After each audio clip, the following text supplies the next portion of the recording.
Բարև ձեզ։ Արտահերթ խորհրդարանական ընտրություններին հաշված օրեր են մնացել։ Այսօր մենք կզրուցենք Հանրապետություն կուսակցության ցուցակով ազգային ժողովի падգամավորի տեխնացու Երևանի ավականու անդամ Անիկ Խաչատրյանի հետ։ Բարև ձեզ, Խաչատրյան։ Շնորհակալություն հարցազրույցի մեր առաջարկը ընդունելու համար։ Տիկին Խաչատրյան, արդեն գրեթե ավարտվում է քարոզարշավը, ինչպես է անցնում ձեր քաղաքական ուժի քարոզարշավը եւ կարողանում եք ձեր ասելիքը տեղ հասցնեք եւ ինչպես են արձագանքում ձեր տեսլականին։ Տարբերվող քարոզարշավ ունենք, տարբերվում ենք մնացածից թե ռետորաբանությամբ, թե այդ պատերազմական, պատերազմի չենք բռնկվում, կռվի չենք բռնկվում, բավականին լավ է ընթանում քարոզարշավը, շրջում ենք գրեթե բոլոր մարզերում, որտեղ չենք հասցնում մեր նորամուծություններն ենք կիրառում, էկրանները տեղադրվում, որտեղից ուղիղ կապով քաղաքացիները իրենց հարցերն են հղում Արամ Սարգսյանին եւ ստանում են պատասխանը, ժամանակը շատ քիչ է, փորձում ենք տեղավորվել, դե արդեն բան չմնաց 1 օր, ավարտում ենք քարոզարշավը, այս պահի դրությամբ ամենայն դեպս ոչ մի խոչընդոտ չենք ունեցել, ոչ մի խնդիր չենք ունեցել, լավ ընթանում է քարոզարշավը, արձագանքները բավականին լավն են, զարմացնող լավն են։ Շատ, այսինքն այս ձեր նորամուծությունը, տեխնոլոգիական նոր, ասենք արդյունավետ է գնահատում։ Դե բավականին, որովհետև 12 օրը շատ քիչ է ու ֆիզիկապես չենք հասցնում լինել բոլոր քաղաքներում, բոլոր մարզերում, դրա համար փորձում ենք այս մեթոդով կապ հաստատել բոլոր քաղաքների, բոլոր մարզերի բնակիչների հետ։ Տիկին Խաչատրյան, հիմնական դիմակայությունը, եթե այսպես ձևակերպենք, գործող իշխանությունների եւ երկրորդ նախագահի գլխավորած Հայաստան դաշինքի մեջ է, ինչու պետք է հանրապետությանը ընտրեն քաղաքացիները։ Գիտեք, այդ դիմակայությունը գործող երկրորդ նախագահը եւ գործող իշխանությունն իրենք են իրենց մեջ օրինել ու դաշտում տենց տպավորություն են ստեղծել, որ հանրապետությանը պետք է ընտրի քաղաքացին, որովհետև հանրապետությունը քաղաքական դաշտում միակ քաղաքական ուժն է, որը ապագայի լուծումներ է առաջարկում եւ չի ասում այս եմ անելու, այն եմ անելու եմ ոնց, անելու եմ երբ, այդ ամեն ինչը հստակ ներկայացնում է հանրապետություն կուսակցությունը ու հանրապետություն կուսակցությունը դաշտում արդեն երկար տարիներ է այդ մասին խոսում ու մենք մեզ արդեն ցույց ենք տվել ու այս քարոզարշավին նույնիսկ մարդկանց հետ շփվելուց ինտերնետային նաև արձագանքներից մենք տեսնում ենք, որ հանրությունը վերջապես հասկանում է հանրապետություն կուսակցության գինը, արժեքը, հա, այսպես ասած։ Տպավորություն է նաև ձեր թեև դուք ընդդիմադիր դաշտում եք գործում, բայց ընդդիմադիր մյուս ուժերից այսպիսի մտքեր են ասում, որ իշխանությունների շատ չեք քննադատում, իշխանություններին շատ կոպիտել են նաև արտահայտվում որպես կցորդ ուժ, հետո գնա պարլամենտում միանա կոալիցիա կազմելու, ձեր եւ իշխանությունների փոխհարաբերությունները ո՞նց են։ Մեզ բոլոր ժամանակներում փորձել են կապել ինչ-որ քաղաքական ուժի հետ, ժամանակին կապում էին հանրապետականի հետ, որտեղ Արամ Սարգսյանը եղել է հանրապետական կուսակցության վարչապետը, դրանից հետո կապում էին առաջին նախագահի հետ, եղել ենք դաշինքով, հետո Ստեփան Դեմիրճյանի, մի խոսքով մեզ բոլոր ժամանակներում ում երբ ինչ կերպ հարմար է եղել, կապել են որևիցե մեկի հետ, եթե մենք լինեինք գործող իշխանության հետ, վստահաբար մենք կգնայինք գործող իշխանության ցուցակով, մենք այնպես հարուստ ու ռեսուրսներով մեծ կուսակցություն չենք, որ առանձին քարոզարշավ անեինք ու այս ամեն ինչի մեջով անցնեինք, մենք կգնայինք մի ցուցակով։ Կմասնակցեինք նաև հեղափոխությանը, չէինք լինի, ինչպես ես քաղաքապետարանում ընդդիմություն, կլինեինք ռուսամետ քաղաքականություն վարող, ինչպես գործող իշխանությունն է, եւ չենք տարբերվի արևմտյան արժեքները կրող կուսակցություն լինելով։ Հստակ մեր տարբերությունն այնքան մեծ է, որ մեզ կապել գործող իշխանության հետ ընդհանրապես ծիծաղելի է։ Ասում եք չեք քննադատում իրենց։ Մենք քննադատում ենք ավելին, քան մնացած քաղաքական ուժերը։ Ուղղակի մենք քննադատում ենք քաղաքական լեքսիկոնով, քաղաքական բառապաշարով, որը տարբերվում է մնացածից, այդ հայոյախառն անեծքներով ու մնացածով ողողված չենք քննադատում։ Քննադատում ենք ավելի շատ, քան քաղաքական դաշտում որևէ կուսակցություն։ Տիկին Խաչատրյան, գիտենք, որ դժվար թե որևէ ուժ այդ երկու կողմերից իշխանություններից եւ նախկին իշխանության ներկայացուցիչներից որևէ մեկը կարողանա 50+% ձայն հավաքել, թեև օրինակ պարոն Սարգսյանը օրեր առաջ ասում էր, որ իշխանությունները երևի թե մոտավորապես 60% ձայն ունեն Հայաստանում եւ այստեղ շատ արդիական է հետընտրական կոալիցիաներ կազմելու հարցը եւ հեռանկարը, եթե դուք խորհրդանում ներկայացված լինեք, ձեր համար արդեն կանխորոշված է կամ արդեն քաղաքական ձեր հաշվարկը արել եք, ինչ դիրքավորում կունենա Հանրապետություն կուսակցությունը այն իմաստով, որ ուժի հետ կհամագործակցի, որի հետ ոչ։ Գիտեք, դեռ վաղ է այդ մասին խոսելը, որովհետև չգիտենք, թե ինչ տոկոսային հարաբերակցությամբ կլինեն ընտրությունները, ես եմ կարծում, որ մեծամասնություն լինելու է իհարկե միանշանակ, որովհետև տեսնելով շրջելով մարզերով, մարդկանց վերաբերմունքը տեսնելով ցավոք սրտի Նիկոլ Փաշինյանի ընդդիմությունը մարդիկ ընկալեցին հենց Ռոբերտ Քոչարյանին, որին ֆիզիկապես ատում է ժողովուրդը ու այլընտրանք չունենալով գնալու է եւ ընտրի Նիկոլ Փաշինյանին ցավոք սրտի եւ չի տեսնում դաշտում մնացած այն ուժերին, որոնք փորձում են ցույց տալ, որ մենք ենք այլընտրանքը, այլ ոչ այդ երկուսի մեջ պայքարը, իրենք երկուսով հենց դաշտը միտումնավոր կարելի ասել տանում են դրան։ Իսկ ինչ վերաբերվում է մեր կոալիցիաներին, մենք այդ մասին ես բազմիցս ասել եմ, այո, ես բացառում եմ քաղաքական դաշտում երբևիցե Հանրապետություն կուսակցության համագործակցությունը Ռոբերտ Քոչարյան, այն ուժի հետ, որտեղ կլինի Ռոբերտ Քոչարյանը, իսկ մնացած քաղաքական ուժերի հետ ժամանակը ցույց կտա կքննարկվի։ Դեռ չունենք ոչ մի հստակ քննարկում, որոշում։ Մինչև ընտրությունների արդյունքները չլինեն, չենք կարող ոչինչ ասել։ Բայց ԿՊ-ի հետ միանշանակ այդպես չի, որ բացառում եք։ Այո, ես բացառում եմ քաղաքական դաշտում միայն Ռոբերտ Քոչարյանի հետ հնարավոր կոալիցիա։ Ես նույնիսկ Պատիվ Ունեմի հետ չեմ բացառում։ Առհասարակ ամեն ինչ քննարկելի է եւ ամեն ինչ ընթացիկ կտեսնենք։ Տիկին Խաչատրյան, քաղաքական քարոզարշավի այս փուլում հռետորաբանությունը էլի թեև այս երկու ուժից ենք նաև խոսում, բայց իրավիճակն այնպեսին է, որ փոխհրաձգությունը շատ լարված մթնոլորտ է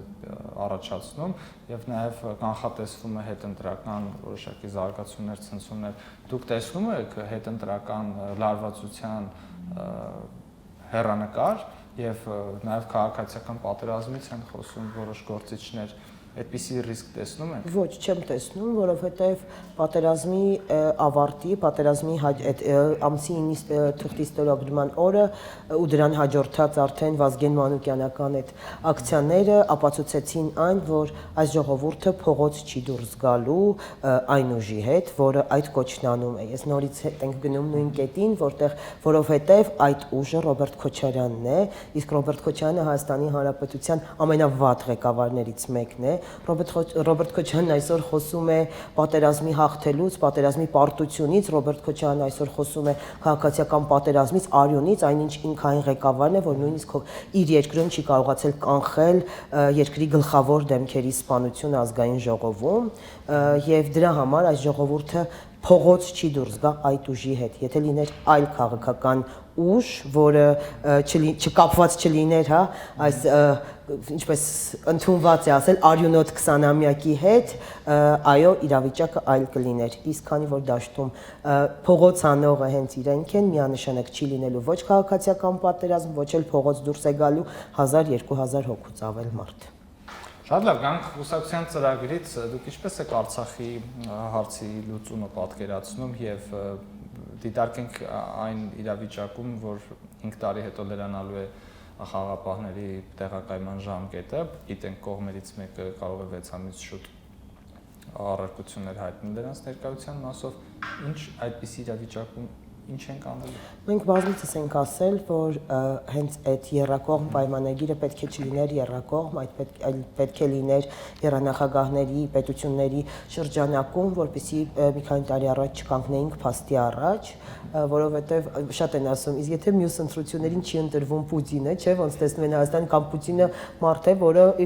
մահանում է, ինչ է լինելու Հայաստանի ապագան, ոչ մի բան, անտեր ենք մնալու, հա, այսպես ասած, դրա համար պետք էր այս ամեն ինչը անել եռանախագահների շրջանակում եւ որը չարվեց ու մենք անընդհատ ասում ենք, որ պետք է Արցախի այս process-ի մեջ նորից փորձել ամեն կերպ ներառել մյուս կողմերին ու լուծումը մինչև այդ 5 տարին լրանալը փորձել Արցախի ինքնիշխանության հարցը լուծել։ Օրինակ ձեր ուժի քննադատողները կասեն, որ տեսեք վերջի ռուսները կարողացան կանգնեցնել Արցախում պատերազմը, եթե չգային խաղաղապահները, Ֆրանսիական զորքը չէր գալու կամ Մակրոնը հայտարարում էր, որ կաջակցենք այդ օրը այդ աջակցությունը։ Իսկ մենք փորձեցինք որևէ կերպ այդ մեկնած ձեռքը սեղմել, մենք չփորձեցինք, այլ մենք անընդհատ փախչում էինք այդ ձեռքից ու գնում էինք դեպի ռուսական ուղղվածություն, հենց խնդիրը դրանում էր, որ մենք չենք փորձել դրա այդ մասին, որտեղ նույնիսկ ամսի 9-ից առաջ կայացած բանակցությունների ընթացքում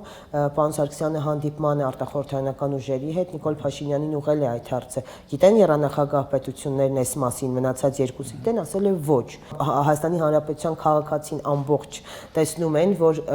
նույն Ֆրանսիան ինչպիսի ձեռք է մեկնում Հայաստանին ու ինչ է անում Սյունիքի դեպքերով դատենք, ինչ արեց Ռուսաստանը մեր համար, մեր ռազմավարական գործընկերները, ոչինչ։ Մենք ի վիճակի ենք մեր արտաքին քաղաքականության վեկտորը փոխելու, հաշվի առնելով ինչ վիճակում ենք գտնվում։ Այո, ի վիճակի ենք, որովհետև մենք չենք ասում միանգամից փոխել այդ ճանապարհը դեպի արևմուտք, այլ մենք ասում ենք հստակ պետք է ցանկացած խնդրի շուրջ պետք է խոսել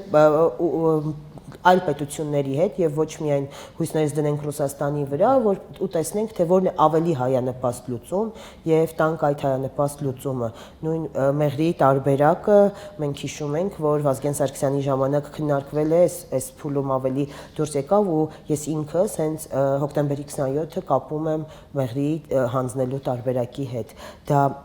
Հայաստանում վաղուց էր այս խնդիրն առաջացել ու մենք տարիների ընթացքում պետք է գտնեինք ճիշտ ռազմավարական գործընկեր։ Հիմա եկել ենք ասել ենք ծայրահեղ վիճակի եւ այդ ծայրահեղ վիճակում էլ այո ելքեր կան, այդ ելքերը պետք է քիչ-քիչ գտնել, սկսելով նույնիսկ ներդրումներ թույլ տալուց միջազգային, ասենք Սյունիքում, Արցախում ու մնացած տեղում, եթե լինեն միջազգային մեծ ներդրումներ, միանշանակ թշնամին համարձակություն չի ունենա կպնել դրան, այտենց քիչ-քիչ ամեն ինչ կարելի է ամեն ինչի կարելի է հասնել, որովհետև ակնհայտ է, որ Ռուսաստանը շատ թույլացել է իր դիրքերը աշխարհում։ Այս դեպքում էլ օրինակ ձեզ քննադատողները կասեն, տեսեք, ամբողջ պատերազմի ընթացքում ոչ մի եվրոպական երկիր չդատապարտեց Արցախի բնակչության դեմ Ադրբեջանի իրականացրած այդ ռազմական գործողություններով հումանիտար այդ աղետը, որ ստեղծեցին, ասում են նրանք շահեր ունեն, օրինակ ավելի շատ շահ ունի Ռուսաստանը մեր ռազմավարական գործընկեր, ոնց տեսնում ենք քիչ-քիչ կտոր-կտոր փորձում է մեզնից տալ թշնամուն ռուս-թուրքական համաձայնության շրջանակներում, դա արդեն ակնհայտ է ու ես նորից եմ ասում Հայաստանի Հանրապետության քաղաքացիներն են արդեն շատ մեծ զանգվածի, երևի գրեթե 90%-ն արդեն դա գիտակցում, որ մեր ռազմավարական գործընկերը իրականում մեր ռազմավարական գործընկերը չի ու հենց Հանրապետություն կուսակցության տոկոսային, տոկոսը ավելացել է, ընտրազանգվածն ավելացել է հենց այդ ֆոնին, հենց այդ պատերազմյան շրջանում, որովհետև տեսան, որ մենք քաղաքական դաշտում են միակ ուժն ենք, որը այդ մեր ռազմավարական գործընկերոջը իսկ իրական գնահատականն է իր տալիս։ Ենթադրենք պատկերացնենք մի իրավիճակ, երբ դուք կամ իշխանության եք, ձեր ուժը կամ կոալիցիոն կառավարության մեջ եք։ Ինչպես եք վարվելու ռազմաբազաների հետ ռուսական։ Ռուսական ռազմաբազաների մի քաղաքական ուժ ունենք նաև դաշտում, ով արևմտամետ արժեքները կրող քաղաքական ուժ է համարվում, բայց ավելի շատ ռուսամետ է դառը, քան ռուսամետ, ասենք հանրապետականն ու մնացածը հենց ռազմաբազաների մասով։ Ռազմաբազա ունենք Հայաստանում, ռուսական ռազմաբազանին այս պահին մենք չունենք այդ քննարկումը, թե ռուսական ռազմաբազաները պետք է դուրս գան Հայաստանից, միանշանակ չկա դա։ Մենք չենք ասում հարաբերությունները պետք է իսպառ վերանա Ռուսաստանից, մենք չենք էլ ասում, որ մենք պետք է հրաժարվենք մեր ռազմավարական գործընկերոջից այս բան։ Մենք ասում ենք, այլ պետք է համագործակցենք։ Մենք պետք է գնենք զենք, ունենանք այդ թույլտվությունը, գնենք զենք այլ պետություններից, որովհետև կան զենքեր, որ Ռուսաստանը ինքը չունի։ Եթե ինքը չունի, ինքը իրավունք չպետք է ունենա մեզ արգելելու գնել ուրիշ պետություններից։ Խնդիրը սրանում է, եւ մենք այդ ռազմաբազաների հետ կապված ոչ մի խնդիր չունենք այս բանում։ Գերիների մասով պարոն Սարգսյանը վերջին շրջանում ընդգծում է, որ Մեծ Բրիտանիան մեծ դեր ունի, նաև ասում է, որ մենք նաև գիտենք պարոն Արտակ Զեյնալյանի այդ խմբի աշխատանքը գերիների հարցերով։ Դուք ինչպես եք պատկերացնում գերիների հարցի լուծումը։ Օրինակ Արթուր Վանեցյանը ասում է գանք իշխանության օրերի հարց է։ Գիտեք, մենք ցույց անընդհատ օրերի հարց է, իսկ մինչև իշխանության գալը չի կարող պարոն Վանեցյանը դա անել։ Ցավոք ամեն ինչ կապում են իշխանության հետ։ Օրինակ մենք ասում ենք կան մեծ ներդրումներ Հայաստանի Հանրապետությունում միջազգային, մենք իշխանություն գալու պարագայում այդ շատ արագ կանենք, բայց մենք նույնը արդեն ներկայացրել ենք գործող իշխանության ու շարունակելու ենք ներկայացնել։ Այսինքն ասածս նա է, որ պարոն Վանեցյանը եթե ունի տարբերակ, շատ լավ ինքը կգա իշխանության դա կլուծի, բայց եթե ինքը չի իշխանության, այս պահին պետք է այդ լուծումը նաև ցույց տա իշխանությանը։ Դա կլինի բարոյական, դա կլինի մարդկային, հենց գերների ծնողների ու Հայաստանի Հանրապետության ցանկացած քաղաքացու առաջ։ Իսկ ինչ վերաբերում է գերների վերադարձի մեր պատկերացումը, պարոն Զեյնալյանը ամեն ինչ անում է դրա համար, նույնիսկ մեր քարոզարշավին է հնարավորինս փորձում մասնակցել, բայց չի կարողանում շատ դեպքերում պարոն Զեյնալյանը, որովհետև հենց այդ գերիների խնդիրներով է մենք այդ մասին չենք բարձրաձայնում, մենք դա չենք շահարկում, ի տարբերություն քաղաքական մյուս ուժերի, ինչպես հանրայինի եթերում դեբատի ժամանակ պարոն Զեյնալյանն ասաց, գերիները անպայման վերադառնալու են բոլորը ու ինչքան ուշ վերադառնան Հայաստանի Հանրապետությունից գերեվարված մարդիկ, այնքան թանկ է վճարելու Ադրբեջանի Հանրապետությունը մեզ։ Շատ լավ, դուք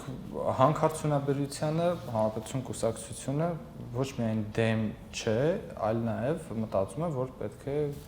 այս հանքարդյունաբերությամբ նաև մեր տնտեսությունը ավելի ուժեղացնենք եւ հզորացնենք։ Այստեղ կգան բնապահպանները եւ ձեզ կասեն՝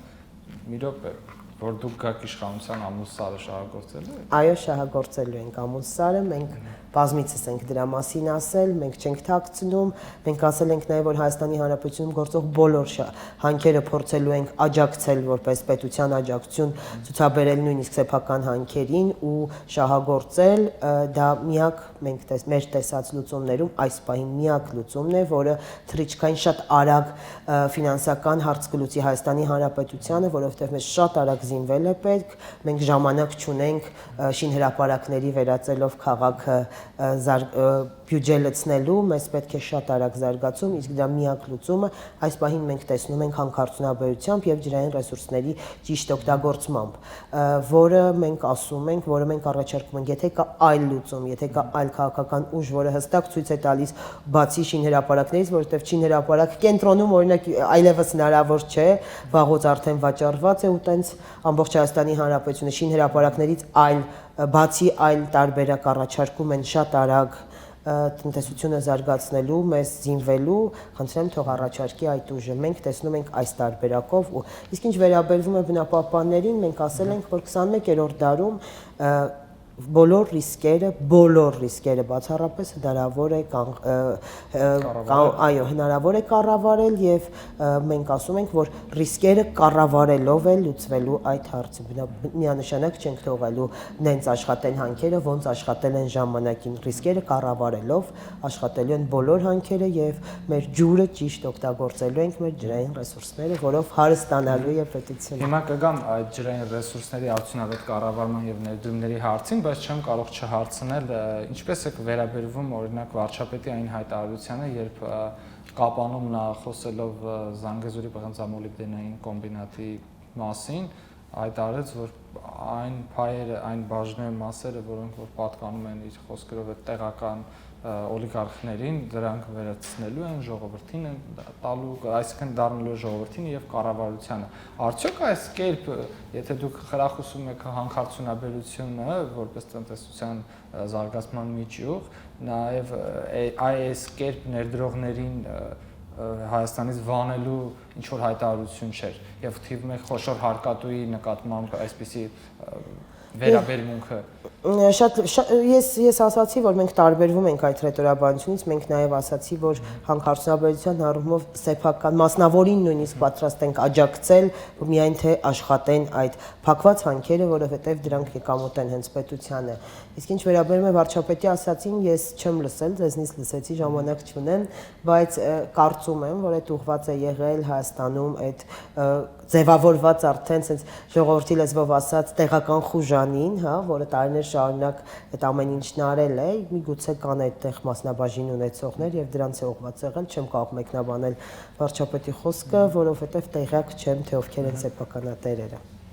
Շատ լավ, ջրային ռեսուրսների արդյունավետ կառավարմամբ նաև կառավարումից զատ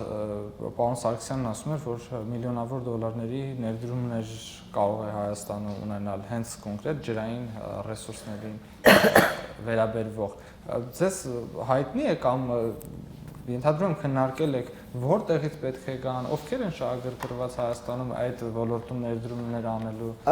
Այո, կան, մենք ես նորից եմ ասում, այն ներդրումները, որոնք պարոն Սարգսյանին առաջարկվում են, որոնք շատ մեծ ծավալի են, որոնք շատ մեծ գումարի են, որոնք շատ մեծ աշխատատեղեր ստեղծվելու մասին են, որից ընդամենը 1-2-ը արդեն բարձրաձայնվել է, մնացածը չէ, մենք այդ ամբողջը նաև ներկայացնում ենք կառավարությանը, փոխվարչապետի կամ հենց վարչապետի մակարդակով, որպեսզի կարողանանք կիրառել եւ դա բացարձակ կապված չի նրա հետ, որ մենք իշխանություն ենք, թե իշխանություն չենք։ Ջրային ռեսուրսների մասին միգուցե երևի որ չի բարձրաձայնվել այս պահին, պետք չէ բարձրաձայնվել եւ նաեւ չեմ թաքցնի, չէ, տեղյակ չեմ, թե ովքեր են այդ ներդրողները։ Խնդրում հակիրճ ասեք, ինչու պետք է ընտրեն հանրապետությանը, քաղաքացիներ այս ընտրությանը։ Որովհետև Հանրապետություն կուսակցությունը քաղաքական դաշտում այն միակ քաղաքական ուժն է, որը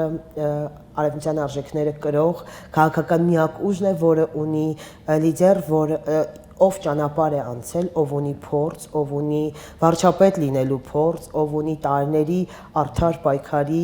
ապացուցած փորձ եւ Հանրապետություն կուսակցությունը այն քաղաքական քիչ ուժերից է, որը այս տարիների ընթացքում չի գնացել իշխանական պայմանավորվածությունների ու գործարքների ու միշտ առաջարկել ենք լուծումներ եւ վերջապես այս ընտրություններին ինչպի պետք է ընտրի, մենք մեր ծրագիրը, մենք մեր առաջարկները, մենք մեր լուծումները այնպես հստակ ենք ներկայացնում, որ ես շատ եմ ուզում, որ Հայաստանի Հանրապետության քաղաքացին հենց հիմնվի լուծումների ծրագրերի վրա եւ չտրվի այս